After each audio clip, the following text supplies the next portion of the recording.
மரித்தோரிலிருந்து முதல் பிறந்தவரும் பூமியின் ராஜாக்களுக்கு அதிபதியுமான ஆண்டவராகிய இயேசு கிறிஸ்துவின் நாமத்தினால இந்த கால வேளையில வாழ்த்துகிறோம். இந்த நாளிலும் உங்களுக்கு ஒரு வசனத்தை நான் படிக்க விரும்புகிறேன். உண்மை உள்ள மனிதன் பரிபூர்ண ஆசீர்வாதங்களை பெறுவான், ஐஸ்வர்யவன் ஆவதற்கு தீவிரிக்கிறவனோ ஆக்கினைக்கு தப்பான். நீதிமொழிகள் 28ஆம் அதிகாரம் 20ஆம் வசனம். பிரியமானவர்களே, தானியேல் என்ற தேவ பக்தன் தீர்க்கதரிசி உன் வாழ்க்கையில உண்மை உள்ளவனாய் இருந்தபடினாலே அவன் சிங்கங்களின் வாய்க்கு அவனை கர்த்தர் தப்புவித்தது மாத்திரம் அல்லாமல் அவன் சொல்லுகிறான், ராஜாவே, தேவனுக்கு முன்பாகவும் மனிதருக்கு முன்பாகவும் நான் உண்மையுள்ளவனா இருந்தேன், நான் நீதிகேடு செய்யவில்லை என்று சொல்லுகிறான். அதனாலதான் அந்த தானியேலுடைய காரியங்கள் எல்லாம் 2 ராஜ்ய பாரங்கள் காலத்திலும் ஜெயமா இருந்தது.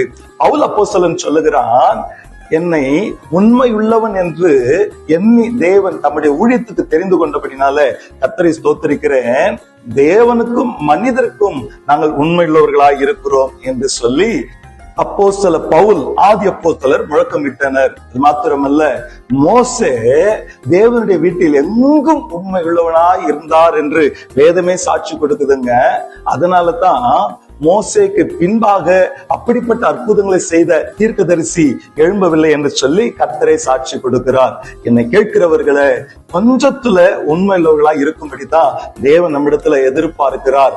2 தாலந்து பெற்றுக்கொண்டவன் மேலும் 2 தாலந்துகளை பெற்றுக்கொண்டான், 5 தாலந்துகளை பெற்றுக்கொண்டவன் மேலும் 5 தாலந்துகளை பெற்றுக்கொண்டான், 1 தாலந்து வைத்துக் கொண்டவனோ புதைத்து வைத்தான். அதனால அவனை அழுகையும் பற்கடிப்பும் இருளும் நிறைந்த இடத்துல போடுங்கள் என்று சொல்லி அங்கு சொல்லப்பட்டிருக்கிறதை பார்க்க முடிகிறது.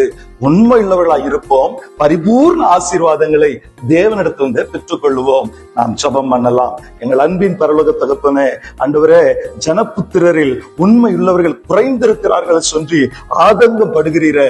ஏதோ கர்த்தாவே, உண்மை உள்ளவர்களாய் இருந்து பரிபூர்ண ஆசீர்வாதங்களை பெற்றுக்கொள்ள தகுதியுள்ளவர்களாய் எங்களை நிறுத்துவீராக. ஆண்டவரே, கர்த்தாவே, உங்களுடைய கரத்தில் ஒப்பு கொடுக்கிறோம். ஆண்டவரே, உள்ளத்தை பார்த்து உண்மையை பார்த்து ஆசீர்வதிக்கிற தேவனிடத்துல கொஞ்சத்துல உண்மையுள்ளவர்களாய் இருந்து அநேகத்துல அதிகாரி உள்ளவர்களாய் மாற கர்த்தர் உதவி செய்யுங்க. நல்லது, உண்மை உத்தமமான ஊழியக்காரர்கள் என்று பெயர் வாங்க கிருபை தருவீராக.